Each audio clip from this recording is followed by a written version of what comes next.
Saya pernah berpikir bahwa cinta sejati adalah sesuatu yang abadi, tak tergoyahkan oleh gemerlap dunia luar, tapi itu semua berubah ketika rahasia kami terungkap di depan jutaan mata. Hari itu, saat nama saya disebut di acara televisi nasional, hati saya seperti ditusuk pisau tajam, mengingatkan pada pengkhianatan yang pernah membuat dunia saya runtuh. Mengapa harus saya, orang biasa dari kampung kecil di Jawa, yang tiba-tiba menjadi pusat badai emosional di media sosial seluruh Indonesia? Hari itu dimulai seperti biasa, tapi dalam dada saya, ada gejolak yang tak kunjung reda. Saya, Andi, seorang guru sekolah dasar di sebuah desa kecil di pinggiran Yogyakarta, selalu berusaha menjalani hidup dengan tenang setelah segalanya berakhir. Tapi pagi itu, saat saya membuka ponsel, notifikasi membanjiri layar, tagar mantan rahasia Raka trending di Twitter, dan nama saya disebut-sebut di sana.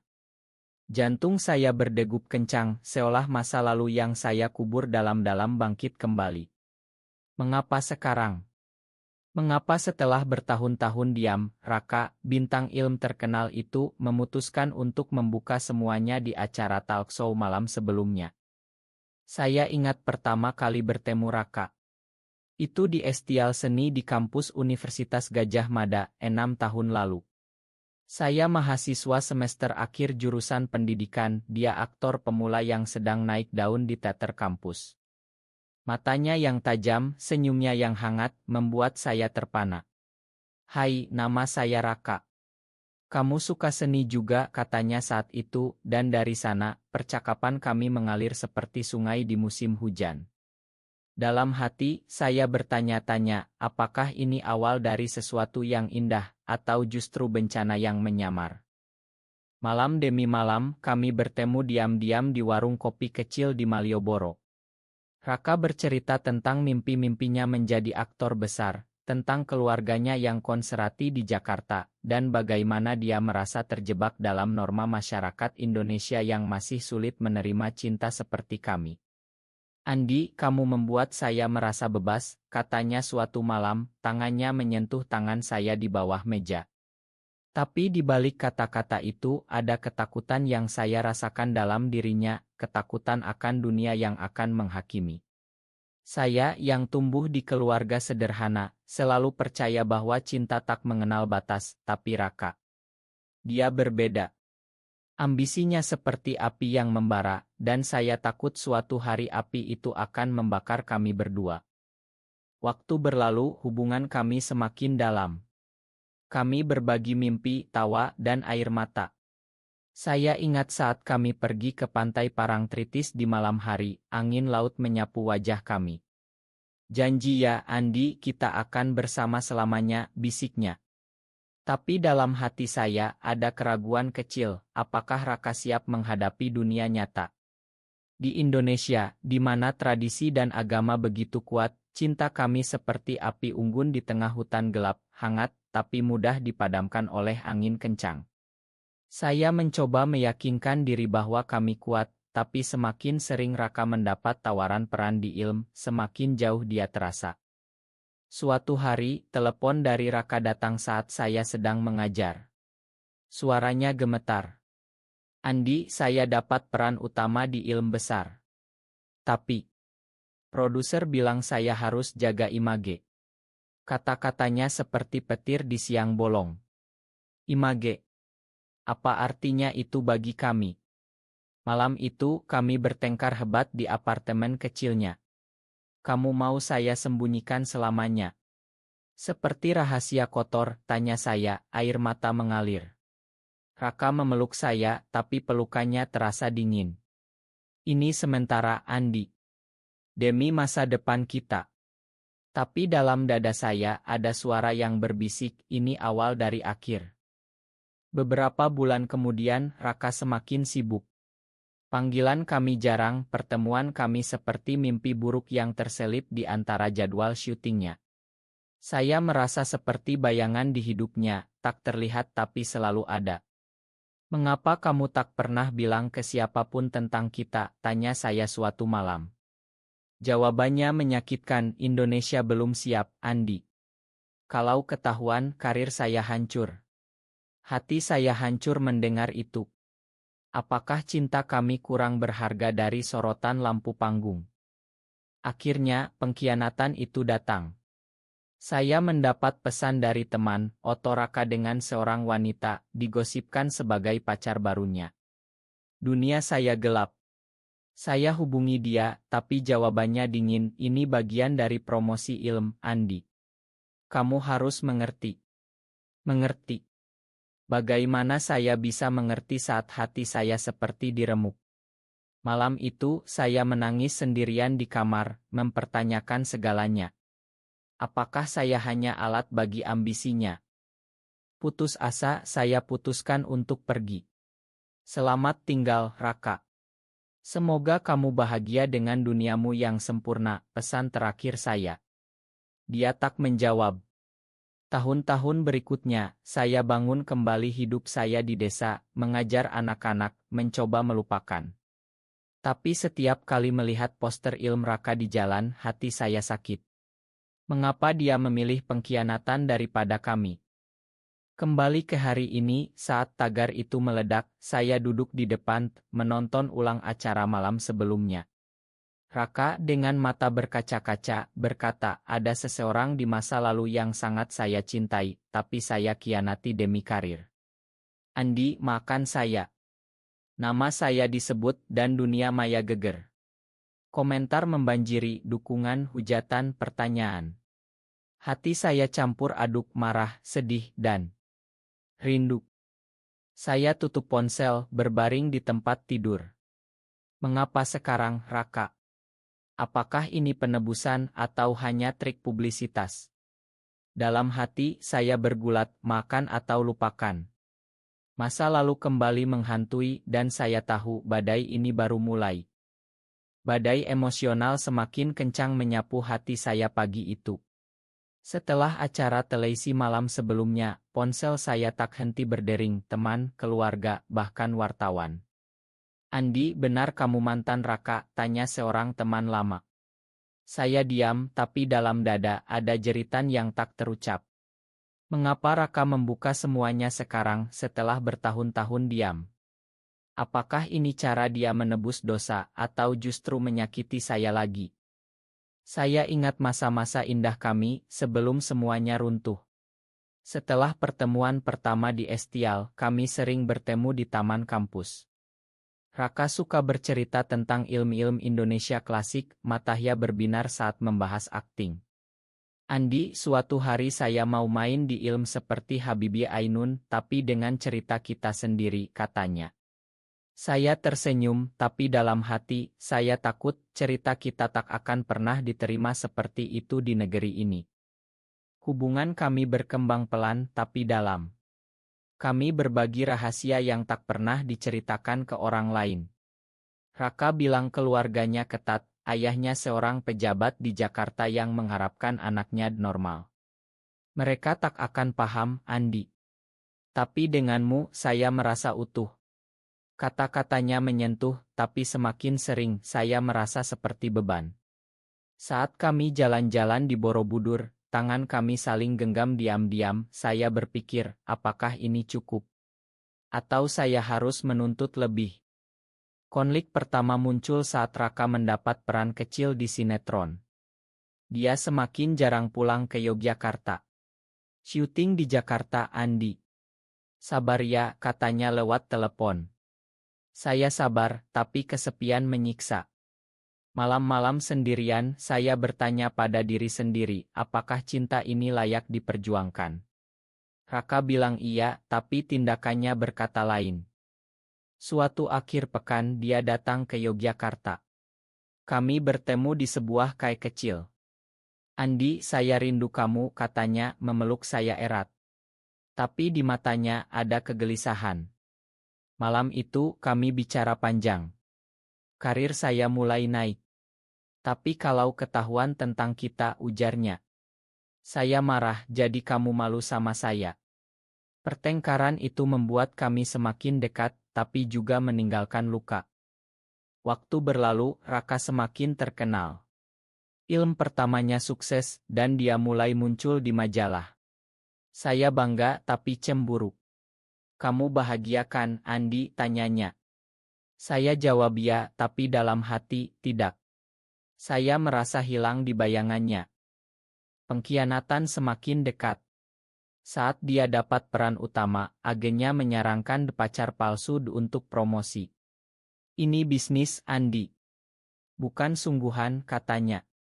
Tapi saat oto-oto itu beredar, hati saya hancur. Kamu bohongi saya, jerit saya lewat telepon. Raka menangis, Ma, saya takut kehilangan semuanya. Putus, itu keputusan saya. Cukup, Raka. Pergilah ke duniamu. Dia memohon, tapi saya tegas. Setelah itu, saya pindah ke desa, mengajar, mencoba sembuh. Tapi luka itu dalam. Kembali ke sekarang, saat media sosial geger, saya dapat pesan dari nomor tak dikenal. Andi, ini Raka. Kita perlu bicara. Hati saya bergejolak. Makan. Atau tutup buku lama. Emosi semakin membara, dan saya tahu ini baru permulaan badai yang lebih besar. Emosi saya seperti lahar gunung Merapi yang siap meledak pagi itu. Setelah pesan dari Raka, saya tak bisa tidur. Mengapa sekarang, gumam saya pada cermin? Media sosial penuh spekulasi, Andi siapa? Benarkah Raka Gai? Komentar pedas menusuk hati, mengingatkan betapa rentannya posisi kami di masyarakat Indonesia yang masih penuh prasangka.